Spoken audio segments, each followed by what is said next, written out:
주 안에서 사랑하는 우리 성도 여러분, 한 주일도 행복하셨습니까? 예, 어떠세요? 별로 행복하지 않으셨나 봐요. 자, 우리 추수감사절을 맞이했는데요. 정말 감사가 넘치는 행복한 인생, 행복한 삶이 되기를 바라면서 우리 양옆에 있는 분들에게 행복한, 주 안에서 행복과 감사가 넘치는 삶을 사시기 바랍니다. 우리 같이 한번 축복하면서 인사하십시다. 주 안에서 감사와 행복이 넘치는 삶이 되시기를 바랍니다. 아멘. 네, 진심으로 그렇습니다. 오늘 추수감사주일인데요. 추수감사주일을 맞아서 없는 감사를 억지로 짜내는 그런 사람이 되기보다는 우리가 감사할 게 왜 없겠어요? 그렇죠? 많죠.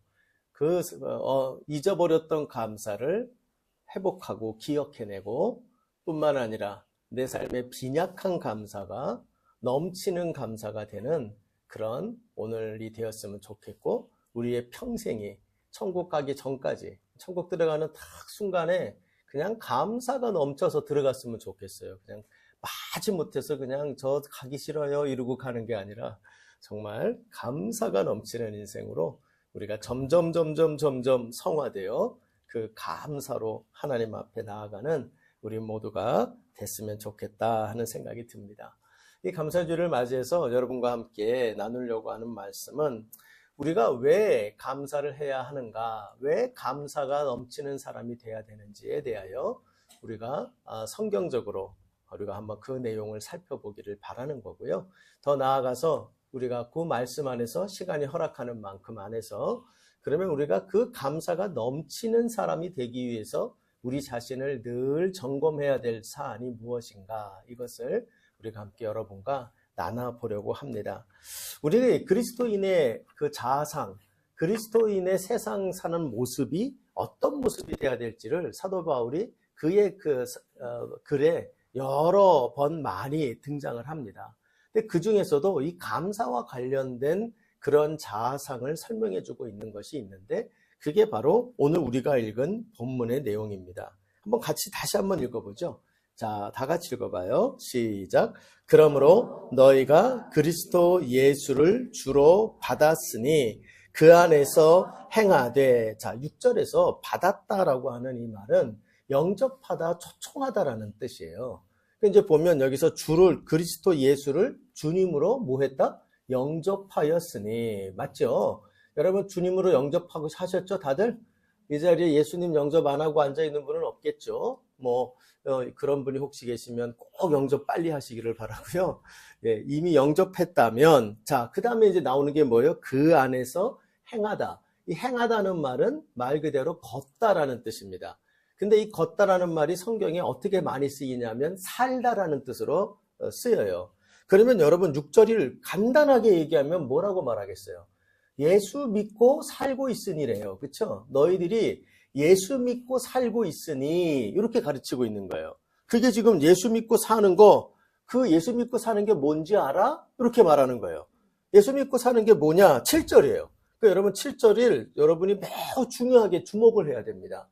자, 7절 같이 읽어봐요. 시작. 그 안에 뿌리를 박으며 세움을 받아 교훈을 받은 대로 믿음에 굳게 서서 감사함을 넘치게 하라. 자, 이제 사도 바울이 말하는 예수 믿고 산다는 게 뭐냐라고 말하는 그 내용을 설명하는데, 뭐를 설명합니까? 그 안에, 예수님 안에 뿌리를 내리다, 뿌리를 받고, 그렇죠? 그 다음에 세움을 받는데요. 세움을 받아서 이렇게 자라 올라가는데 교훈을 받은 대로 굳게 서서, 굳게 섰는다는 말은 튼튼해진다는 거예요. 튼튼해지고, 그 다음에 뭐예요? 감사함이 넘치게 된다. 이게 뭐냐면 넘친다는 말은 열매를 맺는다는 뜻이에요. 그러면 여러분 보십시오. 지금 사도 바울은 예수 믿고 사는 거를 뭐라고 설명합니까? 나무로 설명하고 있어요. 그렇죠? 나무로. 예수 안에 뿌리를 내리고, 그리고 거기서 그 뿌리에서 영양분을 받아가지고 점점 이 줄기가 튼튼한 줄기를 갖고 있고, 그 줄기가 튼튼해져가지고 거기에 열매가 주렁주렁 맺히는 나무. 제가 그래가지고요, 이걸 여러분에게 좀 좀 잘할 수 있는 뭐가 없을까 싶어서 시청각 자료를 한번 찾아봤어요. 그 시청각절을 찾다가 뭐 좀 이상한 게 많더라고요. 비슷한 건 많은데. 보다 제가 감동을 한 나무가 하나 있었어요. 이게 잘 나올지 모르겠어요. 한번 열어보세요. 잘 보이세요? 안 보이죠? 이게 안타까운데, 이게 뭐냐면 사과나무예요. 사과나무인데 사과가 얼마나 많이 크게 아름들이 맺혔는지 어마어마합니다. 맺힌 나무가. 그래서 저걸 보고 사람들이 사진을 찍어가지고 너무 좋아서 올렸더라고요. 근데 저 사진을 보면서 맞아. 저게 우리의 그림이야. 저 사과 열매가 뭐죠? 감사예요. 그렇죠? 감사의 열매. 여기 보니까. 여러분, 사과 열매를 맺는 나무를 뭐라고 말합니까? 사과나무. 감을 맺는 나무는 뭐라 그래요? 감나무. 그러면 감사를 열매로 맺는 나무는 뭐겠어요? 감사나무예요. 그렇죠? 그리고 그 사과의 질은 그 사과나무의 그 상태와 질은 뭘로 결정을 합니까? 열매의 상태예요. 얼마나 맛있고 얼마나 크고 맛있는 그 사과를 많이 맺느냐. 이거를 보고 이거는 굉장히 좋은 나무구나. 이거는 너무너무 훌륭하다. 아니면 뭐 어떤 건 찾아봤더니 그냥 이파리만 무성하고 열매가 없어요. 찾아보니 너무 없어. 간신히 찾았더니 조망만한 게 열렸는데 먹어보니 먹을 수가 없을 만큼 떫어요. 그럼 여러분 이 사과나무는 사과나무긴 한데 어떤 나무예요? 있으나 마나한, 베어버리거나 있으나 마나한 나무예요. 자, 여러분 이걸 우리가 기억을 하셔야 돼요. 감사가 여러분 우리는 사도 바울은 뭐라고 말해요? 예수 믿고 사는 게 뭐래요? 감사의 열매를 맺으며 사는 나무다. 우리는 여러분 나무입니다. 무슨 나무죠? 감사나무입니다. 예수 믿고 산다는 게 뭐냐? 내가 그 이전에 어떤 종자로 어떤 나무로 살았든지 간에 예수 믿은 다음엔 종자가 바뀌었어요. 그렇죠? 감사나무로 바뀌는 거예요. 그래서 우리가 여러분 이게 되게 중요한데요. 우리가 감사가 얼마나 중요하냐. 그리스도인의 실존이 감사의 나무라는 거예요. 감사의 나무. 여러분의 삶에서 감사가 얼마나 많은 양을 맺고 있고 또 그 맺어진 감사가 얼마나 질이 훌륭한가. 이 감사의 양과 질이 뭐를 결정합니까? 내가 그리스도인으로 잘 살고 있느냐 못 살고 있느냐를 결정한다는 거예요. 감사의 양과 질이 어떤 그리스도인이냐를 결정짓는 것입니다. 여러분 이걸 꼭 기억하셔야 돼요. 우리가 이것과 연관해 보면 예수님의 무서운 저주의 말씀이 하나 생각이 납니다. 그 뭐냐면 마가복음 11장 13절 14절을 가보면 예수님이 길을 지나가시다가 시장하셔가지고 무화과 나무 열매를 먹으려고 찾아요. 근데 그 나무가 너무 울창해요. 보니까 너무 맛있는 열매가 있을 법한 나무예요. 뒤져봤는데 없어요. 그래가지고 우리 주님이 그 나무를 저주합니다. 그러니까 그걸 보고 나무는 억울해해요. 그걸 여러분 나무 입장에서 해석하시는 분들이 있는데 나무 입장에서 해석하면 억울해. 왜냐하면 철이 아니거든. 철이 아니니까 당연히 없지. 그렇죠? 그러니까 그걸 보고 나무 입장에서 예수님이 이상한 괴팍한 양반이라고 생각을 하는데 그건 여러분 여러 가지 의미를 가져요. 제자들에게 교훈하는 의미예요. 주님이 열매를 언제 찾을지 몰라요. 우리의 실존을 보란 말이에요. 그리고 주님이 찾으실 때 내놓을 수 있는 열매가 있어야 돼요. 근데 열매 없는 신앙생활이 얼마나 주님을 분노하게 하고 주님을 화가 나게 하는지를 아셔야 되는 거예요. 여러분 우리가 추수감사절을 맞이했는데 여러분의 삶 가운데 한 주일 동안에 아니면 우리 장로님 기도한 것처럼 올 한 해 동안에 여러분이 감사의 열매가 지금 얼마나 맺혀서 우리가 이 자리에 나와 예배드리고 있는가. 우리 자신의 실존을 한번 돌아볼 필요가 있는 것이에요. 입만 무성하고 감사가 사라졌다면 우리 주님이 우리의 나무 상태를 보고 열매 없는 그리스도인, 열매 없는 감사나무 이걸 보고 주님이 뭐라 하시겠어요? 우리 주님은 보나마나 화를 내실 것이 명백한 이야기인 것입니다. 사랑하는 여러분, 저는 무엇보다도 우리 예수 믿고 사는 우리 모두가 인생 속에서 나의 이 감사나무가 되어 있는 실존이 바로 나라는 것을 명심하고요. 우리가 늘 우리의 좌우명으로 삼아야 될 게 있겠죠? 한번 저를 따라해 보십시다. 감사함을 넘치게. 자, 한 번 더 해봅시다. 감사함을 넘치게. 예, 이 넘치는 감사를 소유하는 우리가 될 때 이것이 바로 우리 주님이 기대하는 그리스도인의 정말 실존이요, 그리스도인다운 그리스도인이라는 것을 보여주는 내용이라는 것을 잊지 않으시는 우리 모두가 되시기를 간절히 바랍니다. 여러분 어떠세요? 여러분은 영적으로 영성이 충만한 분이십니까? 어떻게 생각하세요? 예, 안 충만하다고 지금 이렇게 속으로 우리 한 분이 얘기하셨어요. 그 기준이 뭐죠? 영성, 우리 그리스도인의 영성의 기준이 뭡니까? 제가 새벽기도 때 설교했던 내용이기도 한데요. 오늘 본문을 보면 답이 그냥 나오는 거죠. 그리스도인의 영성의 기준이 뭘까요? 어떤 그리스도인이 영적으로 성령으로 충만한 영성 있는 자일까요? 뭐 기도를 유창하게 오래 하는 자, 성경을 줄줄줄줄 통째로 외우는 자, 그런 자들일까요? 그런 자들이면 바리새인과 서기관을 따라갈 사람이 없죠. 그들이 경건하다고 말하지 않아요. 그들이 영성이 있다고 말하지 않아요. 영성이 뭡니까? 한마디로 말하면 감사입니다. 감사. 얼마나 감사해야 마땅할 일에 감사하느냐. 그리고 감사하기 어려운 일까지 감사해내느냐.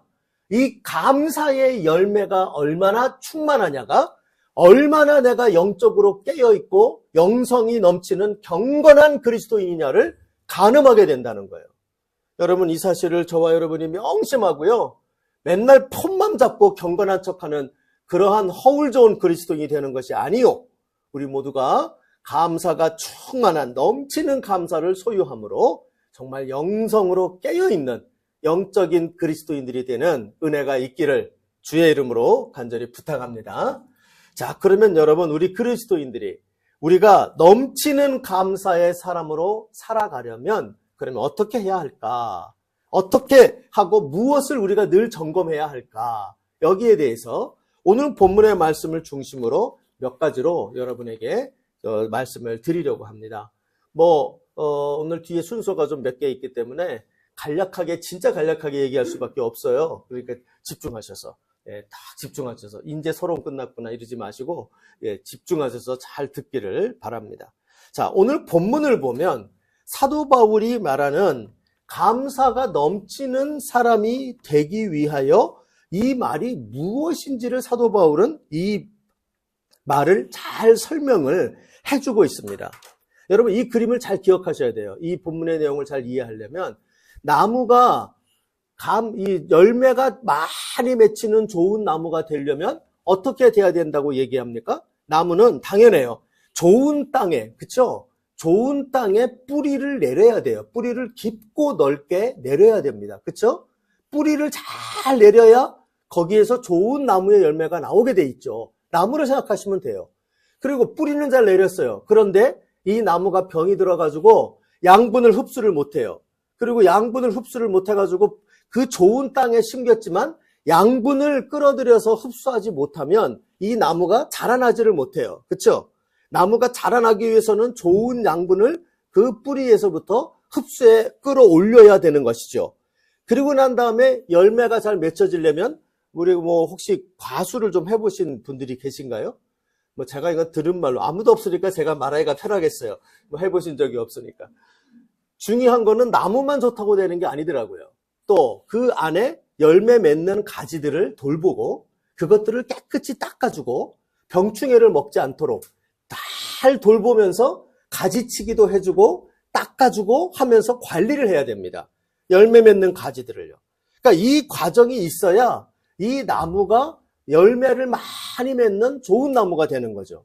근데 이 내용을 사도 바울이 알고 있는 것 같아요. 사도 바울이 그것에 대한 이야기를 합니다.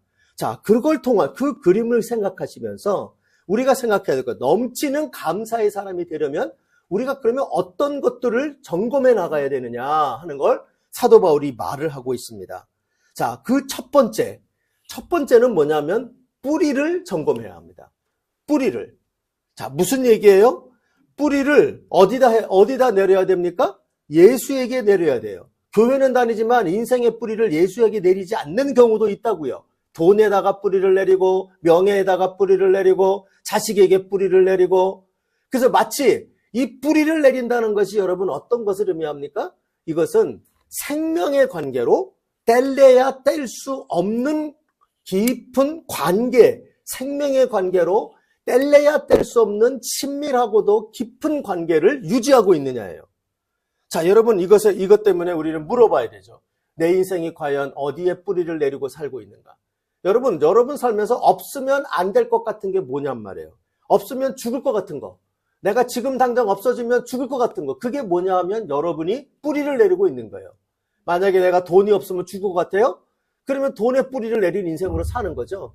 내가 뭐 우리 현우가 우리 시험 봐서 애를 많이 썼는데요. 만약에 내가 원하는 뭐 그런 결과가 안 나와서 죽을 것 같아요? 그럼 나는 거기에다가 뿌리를 내리고 살고 있는 거죠. 내 가족에게, 내 남편에게, 내 자식에게, 혹은 어떤 집에 없을 것 같으면 안 되는 것 같은 그 존재가 그게 바로 뿌리를 내리고서 여러분이 사는 거예요. 여러분 근데 여기서 지금 뭐라고 말합니까? 사도 바울은 6절을 보세요. 이렇게 말해요. 그러므로 너희가 그리스도 예수를 주로 받았으니 그리스도 예수의 길을 내가 영접했다라는 표현인데 이 받았다라고 하는 것이 뭐 어떻게 보이냐면 뿌리가 그 땅으로 파고 들어가서 거기에 자리를 딱 잡는 거하고 연결이 됩니다. 그래서 7절에 보면 그 안에 뿌리를 박으며, 자, 그 안에 뿌리를 박는다는 게 뭐냐라고 말한다면 6절에 나오는 그리스도 예수를 주로 받고 살아가는 거예요. 주로 받는 거예요. 뿌리 내림이라고 말할 수가 있어요. 그러면 여러분 우리가 예수에 대해서 어떤 고백을 갖고 살아가야 한다는 이야기입니까? 우리 인생에서 없으면 안 되는 제1된 생명, 그 생명의 가치가 예수가 되어져 있을 때 나는 감사의 열매, 그 예수로 말미암는 감사의 열매를 맺는 자로 그 나무처럼 살아갈 수가 있다는 거예요. 여러분 이 부분을 잘 설명해 주고 있는 그 사도 바울의 그러한 이야기니까 사도 바울의 또 다른 표현을 보면 빌립보서 1장 20절에 사도 바울이 이게 뭔지를 잘 설명해 주고 있어요. 자, 한번 같이 읽어봐요. 자, 다 앞에 나올 겁니다. 자, 다 같이 읽어봅시다. 시작. 나의 간절한 기대와 소망을 따라 아무 일에든지 지금도 전과 같이 온전히 담대하여, 그 다음 중요하죠. 살든지 죽든지 내 몸에서 그리스도가 존귀하게 되려 하나니. 아멘. 사도 바울은 무슨 얘기를 합니까? 옥에 갇혀서 사도 바울이 옥에 갇힌 상태를 욕하는 사람들이 있어요. 쌤통이다 너 이러면서요. 그 또 한 사람들은 사도 바울에게 너무 안타까워하며 격려합니다. 위로합니다. 사도 바울 선생님 걱정 마세요. 우리가 당신의 유지를 받들어 일할게요. 이렇게 하는 두 쪽의 사람들이 다 나타나요. 근데 이걸 보고 사도 바울이 하는 말이 뭐냐 하면 상관없어. 나에게 있어서 질투로 예수를 전하든 아니면 나를 존경해서 예수를 전하든 전해지는 게 예수이기만 하면 상관없어. 그러면서 한 말이 뭡니까? 이 말이에요. 살든지 죽든지 내 몸에서, 내 인생에서 그리스도가 존귀하게 되려 하는 것이 내 삶의 목적이요, 이유야. 여러분 이것이 예수께 뿌리를 내리고 있는 거예요. 여러분 우리가 예수 믿는 사람이 똑같아 보이지만 예수 믿는 게 아니라 종교인으로 예수 믿는 기독교 종교인으로 믿는 사람들이 있어요. 종교인들의 특징은 뭐죠? 자기를 존귀하게 하는 것, 내가 복받는 데에 초점을 둬요. 그리스도를 온전히 믿는 건 뭐냐? 그리스도인으로 사는 건 그리스도를 존귀하게 하는 일에 초점을 둡니다. 그래서 우리가 이걸 가지고 내가 예수께 뿌리를 박은 인생인지 아니면 세상에 뿌리를 내고 있는 인생인지를 알게 돼요. 사도 바울의 또 다른 표현을 보면 빌립보서 3장 8절 9절 거기에 이런 얘기가 나오죠. 이건 제가 읽을게요. 또한 모든 것을 해로 여김은 내 주 그리스도 예수를 아는 지식이 가장 고상하기 때문이다. 고상하다는 표현, 귀하다는 표현이에요. 가장 내게 있어서는 값진 보물이기 때문이라는 거예요. 내가 그를 위하여 모든 것을 잃어버리고 배설물로 여긴다. 그리고 그 안에서 발견되려 한다. 사도 바울이 무슨 얘기를 합니까? 내 존재 가치를 예수 안에서 새롭게 발견하기를 원한다는 거예요. 그래서 예수의 가치에 비교해보니 다른 것들은 전부 다 배설물들이더라.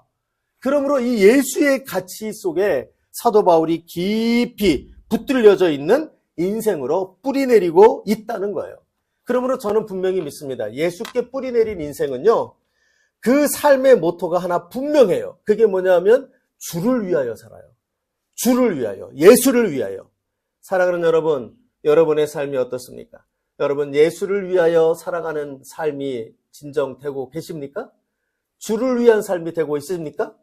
주를 위하여라고 하는 이 삶의 모토가 선명해지고 분명해지면 분명해질수록 우리의 인생은 예수께 깊이 뿌리 내리고 있는 그러한 건강한 감사나무가 되고 있다 하는 것을 알게 되는 것입니다.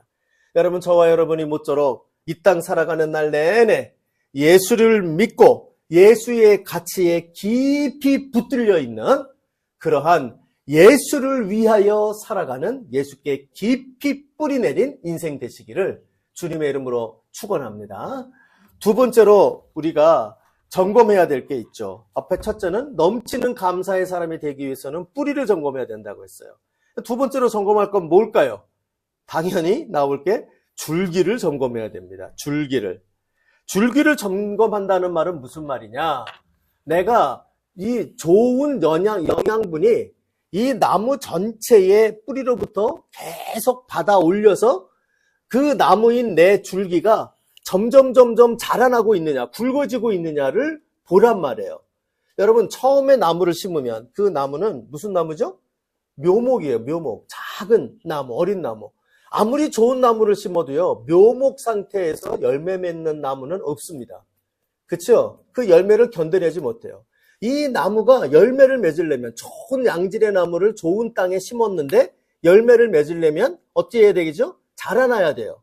자라나서 이게 아름드리 나무로 열매 맺는 그 수준으로 자라나는 일이 있어야, 그래야 자라나야 열매를 맺는 거예요. 자라나야 열매를 맺는다고요. 여러분, 우리가 예수 믿은 지 오래됐는데도 내 자신이 이 감사의 열매가, 나는 이 감사만 나오면 나는 정말 가슴에 찔려. 감사의 열매가 안 맺히는 사람들이 있단 말이에요. 왜 그럴까요? 뿌리를 점검하라 그랬어요. 예수께 뿌리를 못 내리고 있거나, 아니면 예수께 뿌리를 내렸지만 뭐가 안 되는 거예요? 자라나지 않는 거예요. 자라나지 않는 것. 그래서 사도 바울은 오늘 그 이야기를 좀 길게 말합니다. 자, 6절을 다시 한번 봐보면 이렇게 말하죠. 그리스도 예수를 주로 받았으니 그 안에서 행하되 라고 말해요. 그 안에서 행하되. 행한다는 게 뭔가요? 예수를 믿고 예수님 안에서 살아가는 것을 말해요. 예수님 안에서 살아가는 게 그러면 뭡니까? 라고 말할 때 그 뒤에 7절을 가보세요. 7절을 가보면 그 안에 뿌리를 박으며 다음부터 같이 한번 읽어봅시다. 시작. 세움을 받아 교훈을 받은 대로 믿음에 굳게 서서. 다소 길게 말하는데, 길게 말하는 이유는 뭐냐면 중요하기 때문이에요. 뿌리를 내리는 것도 중요하지만 뿌리 내리는 것 못지않게 자라나야 돼요. 영적으로 자라나지 않으면 열매 맺혀지지 않아요. 여러분의 이 감사나무인데 묘목으로 있으면 열매가 안 맺힌단 말이에요. 자, 그러면 어떻게 해야 자라죠? 나무가 자라는 건 뿌리로부터 양분을 받아서 그것을 잘 공급받아서 자라납니다. 마찬가지로 사도 바울은 명확해요. 그리스도인이 열매를 맺는 수준까지 자라나는 방법은 여기 뭐라고 말해요? 세움을 받아 교훈을 받은 대로 믿음에 굳게 서서. 이 교훈을 받다라고 하는 단어가 디다스코라는 단어를 써요. 이 디다스코에서 뭐가 나면 제자 훈련하다예요. 쉽게 말하면 제자 훈련하는 거예요. 제자로 훈련 받는 거예요. 주님의 교훈을 가지고 디다스코, 이 디다스코란 단어는 사실은 지식적인 교훈을 받는 것만을 말하는 게 아니에요. 제자 훈련은 지식이 아니고 지식을 바탕으로 삶을 훈련시키거든요. 이 제자화가 바로 그런 얘기예요. 예수님의 말씀대로 살아가는 거예요. 예수님의 말씀대로 살아가는 것. 이것이 뭐를 만드느냐? 이 사람이 묘목의 상태에서 이게 열매 맺는 큰 나무의 상태로 변화되게 만든단 말이에요. 여러분, 이 원리를 우리가 잘 보여주는 또 하나의 그 본문을 보면 예수님의 말씀 중에 요한복음 15장 5절 그리고 7절에서 8절이라고 나오죠. 똑같지는 않지만 우리가 예수님의 이 말씀을 잘 이해하면 이게 이해하기가 되게 쉬워요. 예수님이 이 열매를 너희들이 어떻게 맺는지를 설명하거든요. 이렇게 말합니다. 나는 포도나무여 너희는 가지라. 그가 내 안에, 내가 그 안에 거하면, 이 중요하죠. 그가 내 안에, 내가 그 안에 거하면, 이게 하나의 그 뿌리 내림과 같이 우리가 결합되는 걸로만 생각을 하지만, 이게 더 중요한 개념이 뭐냐면 소통입니다. 소통. 그가 내 안에, 내가 그 안에 있다는 것. 이게 소통의 의미예요. 그래서 사람이 열매를 많이 맺나니 나를 떠나서는 너희가 아무것도 할 수 없습니다. 7절, 8절 가보면 이런 말을 합니다. 자, 한번 같이 읽어봐요. 시작.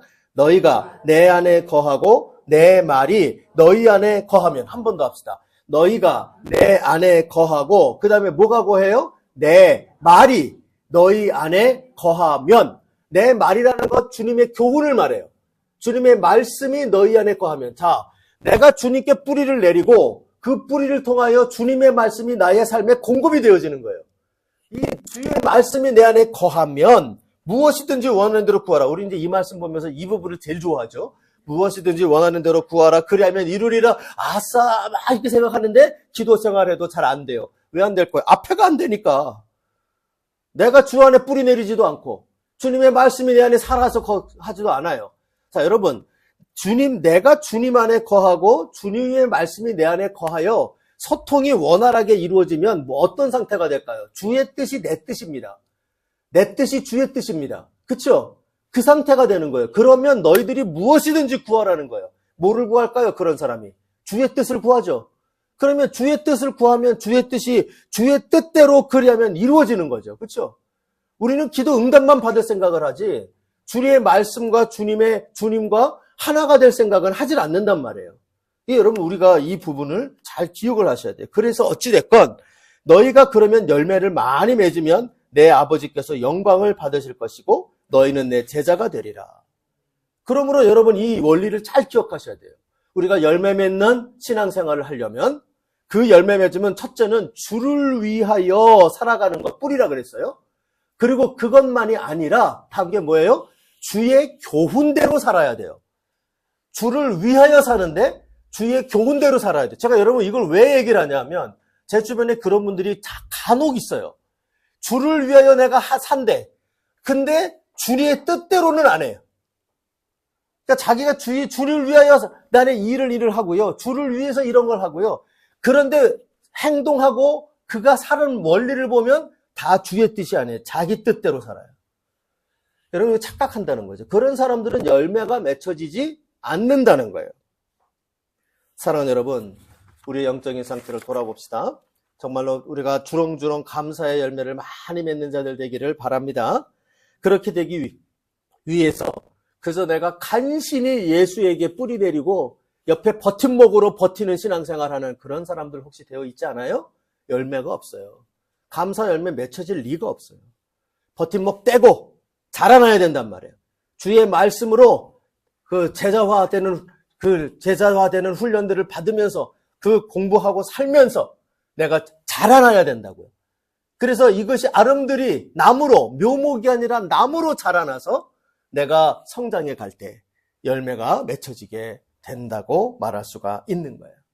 여러분 모쪼록 저와 여러분 더욱더 정말 충만하고 풍성한 감사의 열매를 많이 맺는 자들 되기를 소원하면서 정말로 날마다 더욱더 주의 말씀으로 가며 성장하고 자라시는 여러분 되시기를 주님의 이름으로 부탁합니다. 세 번째가 있어요. 세 번째는 사도 바울이 간단하게 이야기를 하는 것으로 보입니다만 7절이에요. 7절을 가보면 이렇게 말하죠. 그 안에 뿌리를 박으며 세움을 받아 교훈을 받은 대로 믿음에 굳게 서서 그 다음에 뭐라고 나와요? 감사함을 넘치게 하라. 그러니까 세 번째 요소를 우리가 말한다면 저는 이렇게 표현하고 싶어요. 열매를 관리해야 돼요. 열매를 맺도록 관리해야 돼요.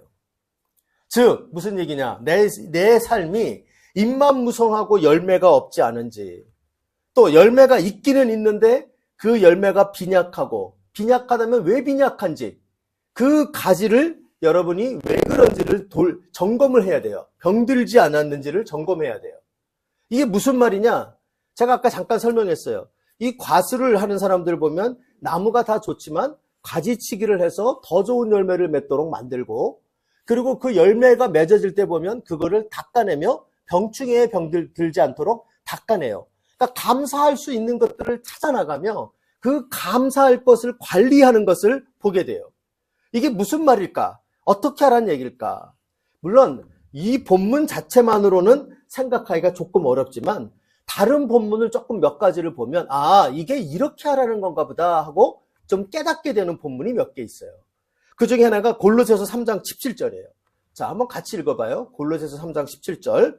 자, 다 같이 읽어봅시다. 시작. 또 무엇을 하든지 말에나 일에나 다 주 예수의 이름으로 하고 그를 힘입어 하나님 아버지께 감사하라.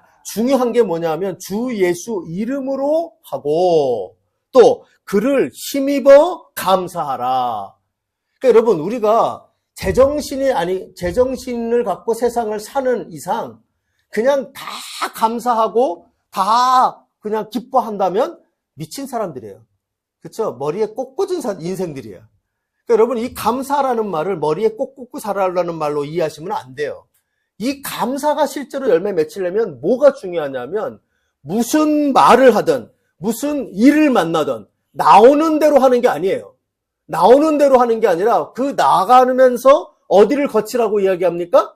예수의 이름으로 예수를 힘입어. 다시 말하면 필터가 하나 있어야 되는 거예요.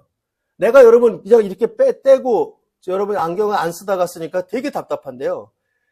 저도 참 나이를 이제 먹는구나 이런 생각을 많이 하게 되어지는데 이 안경이라는 놈이 희한하더라고요. 이렇게 뿌옇고 여러분이 막 2개, 3개로 보이고 막 이러는데 안경을 딱 끼면 렌즈를 통해서 여러분이 그 잘생기고 이쁘신 얼굴이 다 제대로 보인단 말이에요.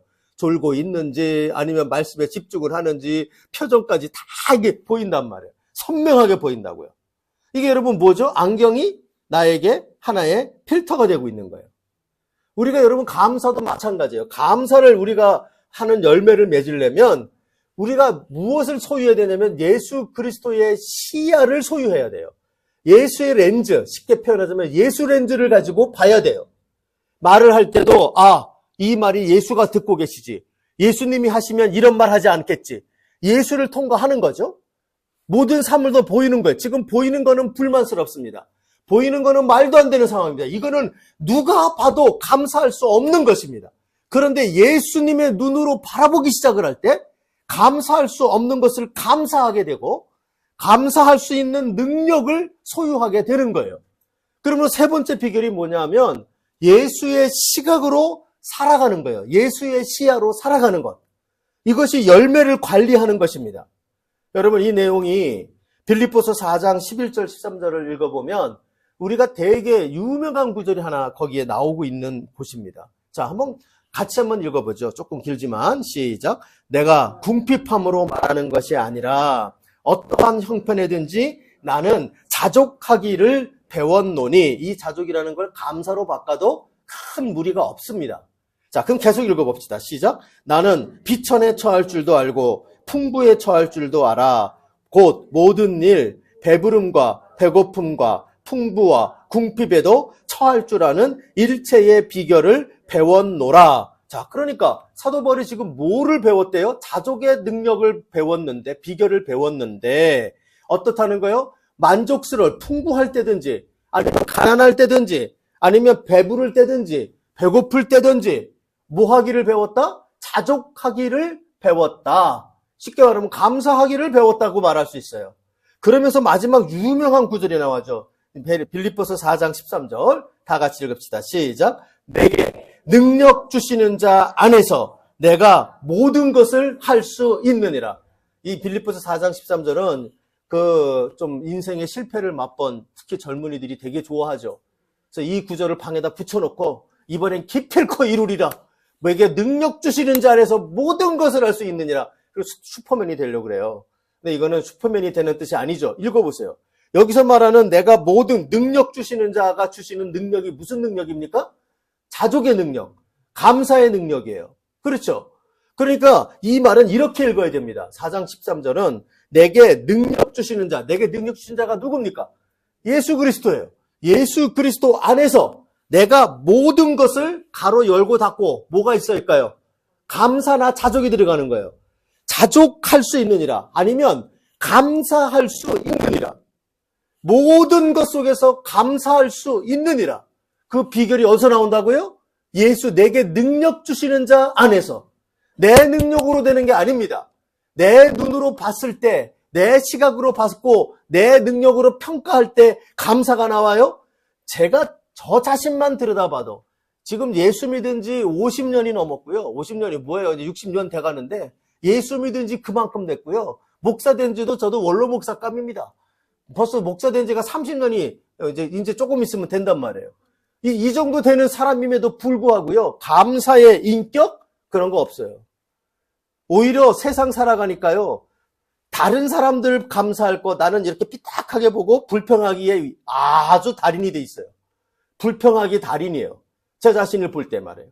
딱 보면 저게 감사만 할 게 아니야. 좋아만 할 게 아니야. 그리고요, 거기서 잘못된 거를 찾아냅니다. 기가 막힌 눈을 갖고 있죠. 제 인격은 그래요. 그런데 여러분, 그 속에서 모든 것에 감사를 찾는다? 그것은 오직 예수를 통해서 바라볼 때, 예수의 눈으로 바라보고 예수의 시각으로 바라볼 때만 우리가 할 수 있는 일이다. 이렇게 말할 수가 있는 것입니다. 사랑하는 여러분, 저와 여러분에게 주께서 은혜 주셔서 정말로 매사에 예수님을 통해서 바라보고 예수님으로 다시 한번 예수의 시각으로 재해석하는 은혜를 우리에게 주시기를 소원합니다. 여러분, 그때에 우리는 감사를 할 수 있어요. 말씀을 마무리하면서 제가 감사할 수 없는 것에 감사했던 우리 한 분의 예를 잠깐 말씀을 드리고 마무리를 오늘 하려고 합니다. 제가 자주 운영했던 분 중에 한 분인데 손양원 목사님이죠. 손양원 목사님이 사실은 우리는 그 원수를 용서하고 아들 삼은 것을 대단한 것으로 보지만 제가 볼 땐 이것보다 훨씬 더 중요한 것을 중요한 이야기가 하나 있다고 생각이 들어요. 그것이 뭐냐면 손양원 목사님이 두 아들이 피살됐잖아요. 그렇죠? 그 두 아들이 우리가 아는 여순 사건이죠. 1948년도 여수 순천 소위 말하는 19 사건이라고 합니다. 옛날에는 반란 이렇게 얘기했는데 요새는 사건으로 표현합니다. 그래서 그 사건 와중에 죽임을 이제 당했죠. 그래서 이 죽임을 당한 두 아들, 그 두 아들이 아주 촉망되는 두 아들이었죠. 첫째가 동인이, 둘째가 동신이였어요. 이 두 아들이 자기에게 너무나 자녀는 좀 많으셨더라고요. 3남 3녀셨더라고요. 그런데 그 중에서 두 아들을 총살을 당해서 잃게 됐어요. 그리고 이 두 아들의 장례식 날, 이제 그 장례가 마치고 나면서 감사의 답하는 이야기를 하시는 이 내용이 기록이 되어져 있어요. 근데 이 내용이 이 답사가 유명한 이유가 뭐냐면 이분이 그 답사에서 무슨 얘기를 했냐면 9가지 감사를 합니다. 9가지 감사를. 자, 그 내용을 제가 한번 읽어드릴게요. 여러분, 이 답사의 내용입니다. 여러분, 내 어찌 긴 말의 답사를 드리리요. 내가 아들들의 순교를 접하고 느낀 몇 가지 은혜로운 감사의 조건을 이야기함으로써 답사를 개진할까 합니다. 첫째, 나 같은 죄인의 혈통에서 순교의 자식들이 나오게 하셨으니 하나님께 감사합니다.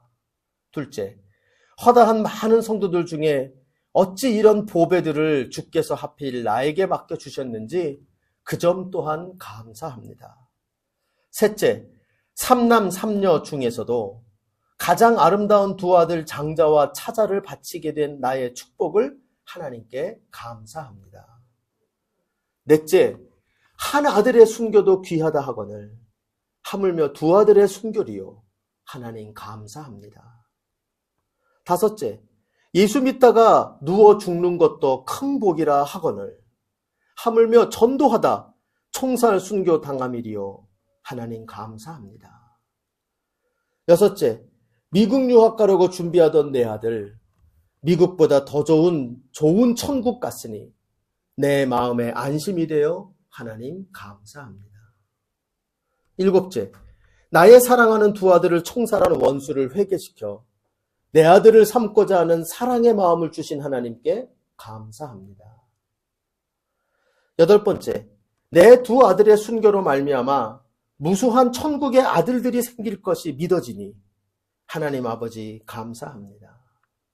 9번째, 이 같은 역경 중에서 이상 8가지 진리와 하나님의 사랑을 찾는 기쁜 마음, 여유 있는 믿음을 주신 우리 주 예수 그리스도께 감사합니다. 제 느낌은 사람이 아닙니다. 어떻게 이런 감사를 할 수 있을까요? 이거는 그냥 당해서 하시는 일이 아니에요. 평소에 수많은 삶의 순간순간마다 예수의 눈으로 바라보며 감사하는 것을 연습했기 때문에 이게 나오는 거예요. 흉내내서 되는 일이 아닌 것입니다. 그래서 여러분, 손양원 목사님이 그 아들을 장례식이 마친 후에 감사 헌금을 올렸어요. 그 봉투가 있습니다. 여기 제가 사진을 찾아놨는데요. 혹시 원하시는 분 있으면 보여드릴게요. 거기에 이렇게 적혀 있어요. 순교의 두 아들이나 주신 감사의 봉헌금. 그리고 그 옆에 순교 이자, 2명의 아들, 순교 이자의 부 손양원이라고 썼어요. 여러분, 저도 못할 일입니다. 하나님께 우리는 등지지 않을까요? 이런 일을 만나면. 내 아들 버리신, 지켜주지 않은 하나님. 정말 그것을 우리가 받아들일 수 있을까요? 이따위 하나님을 내가 왜 믿어? 이러지 않을까요? 근데 아까 제가 말씀드렸던 것처럼 예수의 가치, 예수에게 깊이 뿌리 내려서 주를 위하여 살고 또 주의 말씀으로 내가 날마다 훈련되며 말씀대로 살아가고 더 나아가서 주님의 시각으로 모든 매사를 바라보는 그 눈을 가지고 살아왔기 때문에 그 살아온 세월이 축적되어 감사의 열매를 주렁주렁 맺는 멋진 우리의 신앙의 선배가 된 것 아닌가. 우리는 그렇게 생각을 하게 되는 겁니다. 여러분, 오늘 말씀을 마칩시다. 우리 모두가 정말 예수 안에서 오늘 추수감사절을 맞이해서 감사나무로 살아가는 은혜가 있기를 소원합니다. 이거를 위해서 여러분, 우리가 뿌리를 점검합시다. 주를 위하여 살아가는 그 뿌리. 또 우리의 줄기를 점검합시다. 주의 교훈대로 살아가는 우리의 모습. 그리고 우리의 열매를 관리합시다. 그래서 언제나 내 눈으로 보이는 대로 세상의 시각으로 보면 감사할 게 하나도 없어요. 그러나 그게 아니라 주님의 눈으로 바라볼 때 우리는 감사할 수 없는 것을 감사하는 그 감사의 나무로, 양질의 감사의 나무로 우리의 인생이 살아가게 될 줄로 믿습니다. 여러분, 이런 은혜가 저에게 있었으면 좋겠고 여러분에게 있었으면 좋겠습니다. 그리하여 우리 모두 정말 너희 교회에 보니 왜 이렇게 밭에 훌륭한 나무들이 많아? 네 과수원이 너무 기쁘구만. 우리 주님이 그렇게 바라보시고 흐뭇해하는 우리 행복한 산울교회 되어지기를 간절히 소원합니다. 네, 이 시간 같이 한번 기도합시다. 가슴에 한번 손을 얹고 하나님, 오늘 주신 말씀을 기억하면서 나를 참 이 세상에서 감사나무로 삼아주신 것 감사합니다. 그런데 정말 열매 맺는 감사나무로 살지 못하고 있는 우리 자신들, 주님께 주를 위하여 살고 주의 교훈으로 살고 주의 시각으로 살아야 하는데 그러지 못하는 우리들 참으로 그렇게 변화시켜 주셔서 열매 맺는 자 되게 하옵소서. 우리 같이 한번 한 1분 정도 같이 간절히 기도하며 나아가겠습니다. 기도하십시다.